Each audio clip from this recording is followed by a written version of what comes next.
ಮದ್ಯ ನೀತಿ ಪ್ರಕರಣದಿಂದ ಖುಲಾಸೆಗೊಂಡ ಕೇಜ್ರಿವಾಲ್. ಸುದ್ದಿಗೋಷ್ಠಿಯಲ್ಲಿ ಮೋದಿ ಶಾಗೆ ಓಪನ್ ಚಾಲೆಂಜ್.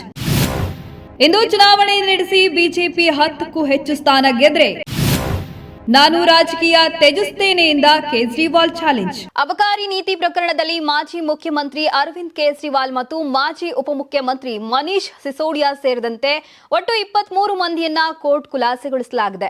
ಮದ್ಯ ನೀತಿ ಪ್ರಕರಣದಿಂದ ಖುಲಾಸೆಗೊಂಡ ಬೆನ್ನಲ್ಲೇ ಮಾಜಿ ಮುಖ್ಯಮಂತ್ರಿ ಅರವಿಂದ್ ಕೇಜ್ರಿವಾಲ್ ಅವರು ಪ್ರಧಾನಿ ನರೇಂದ್ರ ಮೋದಿ ಮತ್ತು ಬಿಜೆಪಿಗೆ ದೆಹಲಿಯಲ್ಲಿ ಚುನಾವಣೆಗಳನ್ನು ನಡೆಸುವಂತೆ ಸವಾಲ್ ಹಾಕಿದ್ದಾರೆ.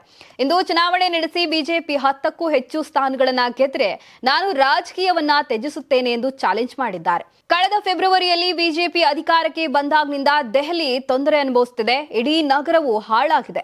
ಪ್ರಧಾನಿ ಮೋದಿ ಮತ್ತು ಅಮಿತ್ ಶಾ ಅವರ ಅಧಿಕಾರದ ಖುಲಾಸೆಯಿಂದ ದೆಹಲಿಯ 30 ಮಿಲಿಯನ್ ಜನರು ಹೆಚ್ಚು ತೊಂದರೆಯನ್ನ ಅನುಭವಿಸುತ್ತಿದ್ದಾರೆ. ಹೋಗಿ ದೆಹಲಿಯ ಜನರನ್ನ ಕೇಳಿ ಎಂದು ನಾನು ಮೋದಿಜಿಗೆ ಸವಾಲ್ ಹಾಕ್ತಿದ್ದೇನೆ. ನಿಮಗೆ ಧೈರ್ಯವಿದ್ದರೆ ದೆಹಲಿಯಲ್ಲಿ ಮತ್ತೆ ಚುನಾವಣೆ ನಡೆಸಿ. ದೆಹಲಿಯ ಜನರು ನಿಮ್ಮಿಂದ ಬೇಸತ್ತಿದ್ದಾರೆ ಎಂದು ಹೇಳಿದ್ದಾರೆ. ಇನ್ನು ಕಳೆದ ವರ್ಷ 70 ವಿಧಾನಸಭಾ ಸ್ಥಾನಗಳಲ್ಲಿ 48 ಸ್ಥಾನಗಳನ್ನ ಗೆದ್ದ ನಂತರ ಬಿಜೆಪಿ ದೆಹಲಿಯತ್ತ ಮತ್ತೆ ಅಧಿಕಾರಕ್ಕೆ ಬಂದಿತ್ತು.